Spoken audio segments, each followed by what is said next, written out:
Season 43, Episode 26. I'm Pastor Seth Wilkerson, and we are going to be joined here in just a little bit by Miss Deana Thayer.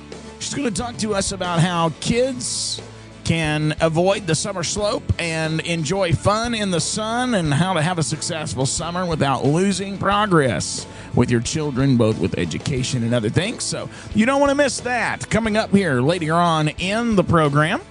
And we want to make sure you are aware as we wrap up the month of June and head into the month of July. We want to make sure you're aware of all that's going on at Harvest Church Humboldt. If at any time you can't remember what I've said, you can go to the website, harvesthumboldt.com.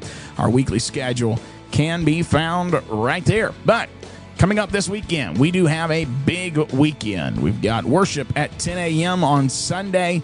And then Sunday evening is our Vacation Bible School kickoff with our True North VBS. It's going to be a great time at 5 o'clock on Sunday night. Then Monday, Tuesday, and Wednesday nights from 6:30 to 8:30 is Vacation Bible School. We will not have adult church Wednesday night. Come and help us if you're an adult. You want to be here, you can enjoy it, but it's going to be geared toward children. Monday night, Celebrate Recovery is down at the Helping Hand at 7 o'clock. And then Thursday morning, we got Ladies' Prayer at 10 a.m., and then a week from Sunday, Freedom Celebration in the 10 a.m. service, and then the Freedom Party at my house Sunday night with fireworks, games, food. It's going to be a great time together. Coming up next, we're going to have Miss Deana Thayer. She's going to talk to us about how that we can avoid the summer slump. Thanks for listening to the Harvest Focus, Season 43, Episode 26.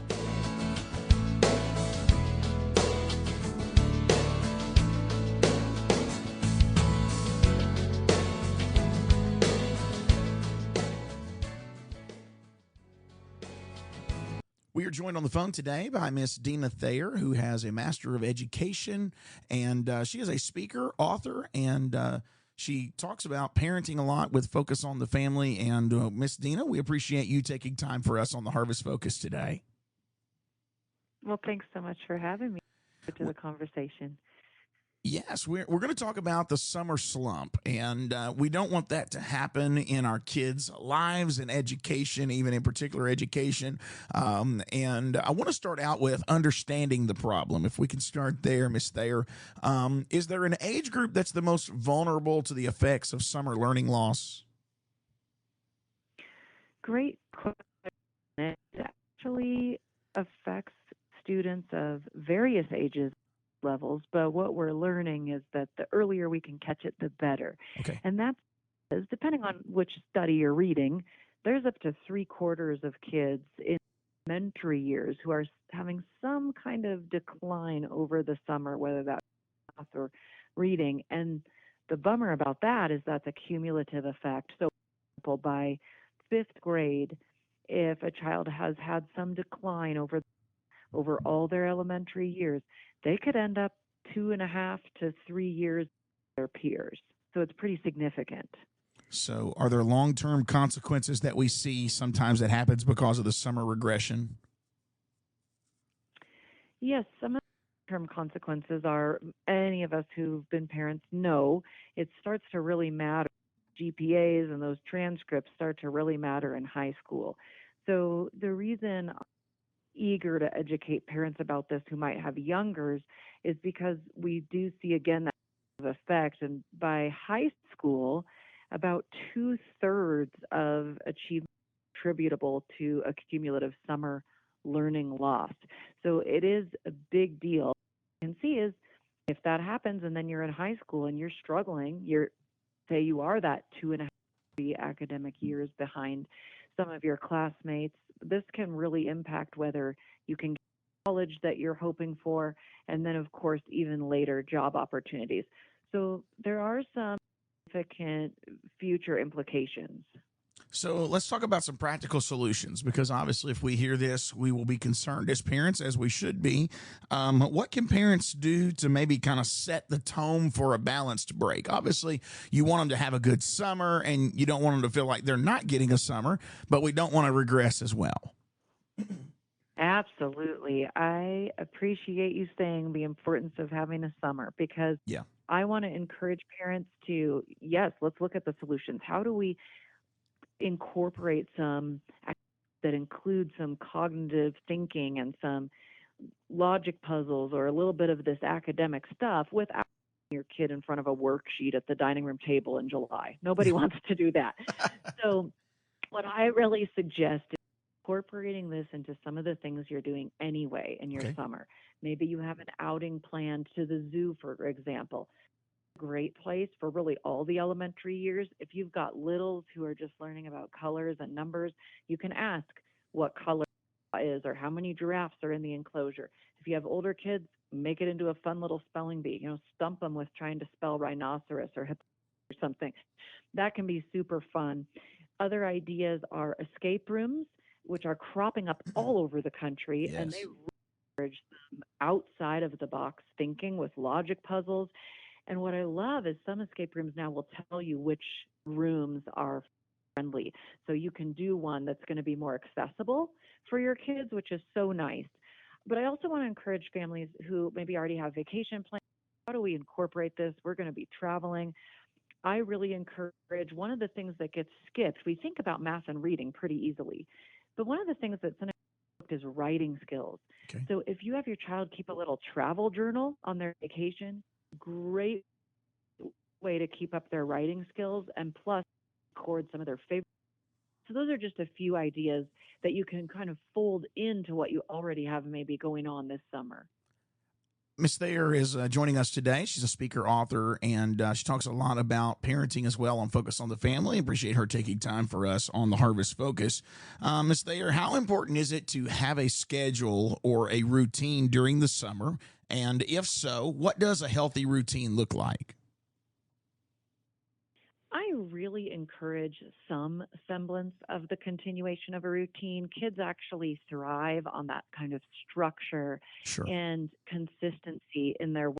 Now, that being said, back to your earlier point, I do think it can be fun in the summer to say, once in a while, we're just going to throw caution to the wind or have that later bedtime so that we Sure. can snuggle up and have a family movie night. There's to be some relaxation of that.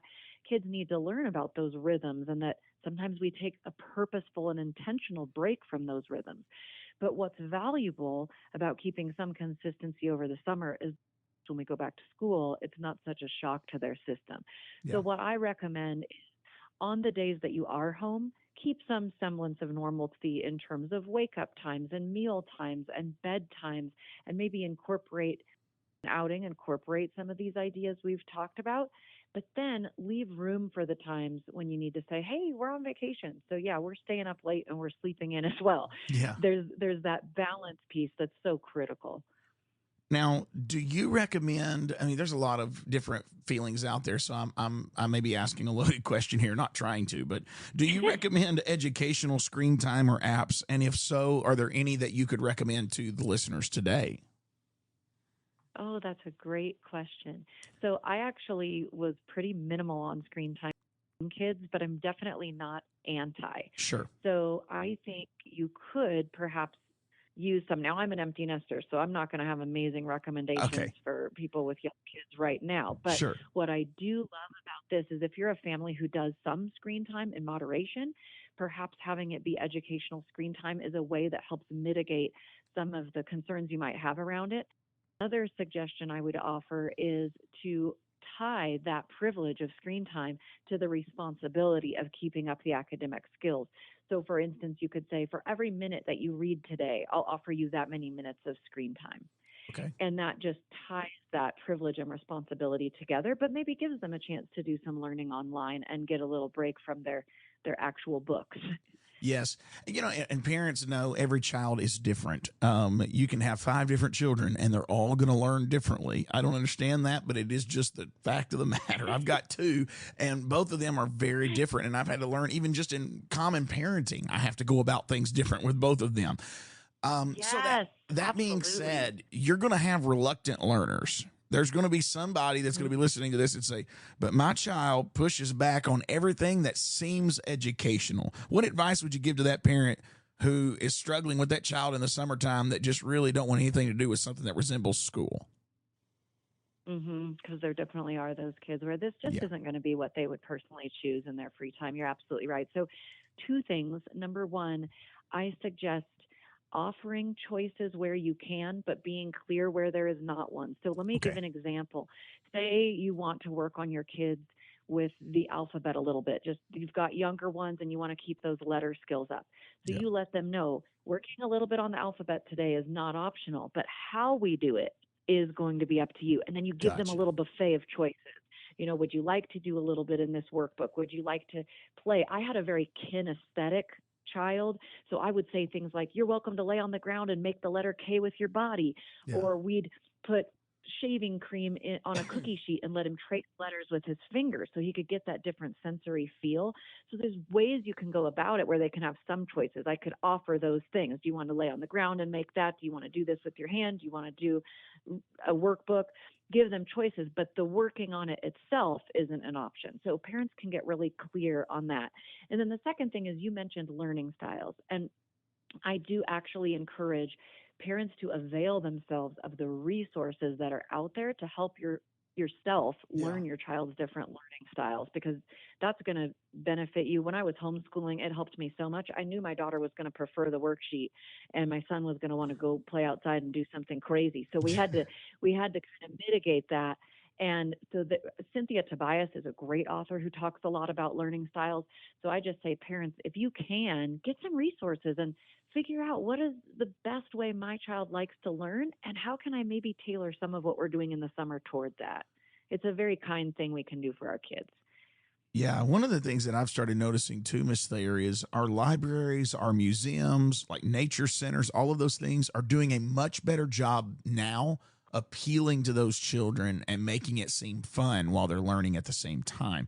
And so even in our local little town of 6,500 people, our little library is a hidden jewel to a lot of families. And so I encourage parents out there, find those things. And that's kind of transitioning where I want to go with this just in the closing moments. I know we're quickly running out of time. The parental perspective is so key. Why don't you talk about the parents' attitude toward their child's learning and how key that is in the summer months especially? Oh, it's critical. And you're exactly right. If parents are availing themselves of some of these things at community centers or libraries, it's key for them to also portray this positive attitude toward it. This is going to be fun to go to story time this morning, or some libraries will even have a little summer reading challenge. They make it fun by making it a competition. But parents getting in on that and getting excited about it makes a huge difference, because we all know the cliche of parenting is more caught than taught. There's some truth to that. So parents having this positive attitude about today's library story day, this is going to be awesome. So I would say that's one piece, is the attitude. But then alongside that, kind of the other side of the coin, is the modeling, saying, hey, it's time to take a little reading break this afternoon, but even mom is going to read. So everybody grabs a book for 30 minutes. And for them to see a parent reading and reading for pleasure, the research even shows that helps kids want to choose that activity if they see their parent doing it. So parents, you're important in this process for sure. So important. One more question as we get ready to wrap up today. We've got Miss Deana Thayer of Focus on the Family here on the Harvest Focus today. And we're talking about the summer slump. And it's so easy, Miss Thayer, for us to start feeling overwhelmed. I got to work my job. I'm talking about parents. I got to work my job. We got to keep the house clean. We've got church activities. We've got all these things. And yet we want to pour into our kids. And I have found that sometimes it just helps me to pick one thing and say, do this first. And then once you pick that one thing, then you may move on to another one thing. So if parents could only do one thing to help their kids avoid the summer slide, what would you recommend them do? If they have to pick one thing, I would go back to that first topic, and that is incorporate the learning in what you're already doing. Don't stress yourself out thinking I have to add a bunch of things. There you go. Hey, how can you incorporate it into that vacation, or take them to the grocery store and let them calculate the discounts on the fun cereal they want you to buy? There's ways to add it in to what you've already got going on. So be encouraged. That is incredible. That's incredible. Miss Thayer, thank you so much for taking time for us today, and we look forward to having you back again sometime. I'd love that. Thanks so much for shining a light on this important topic.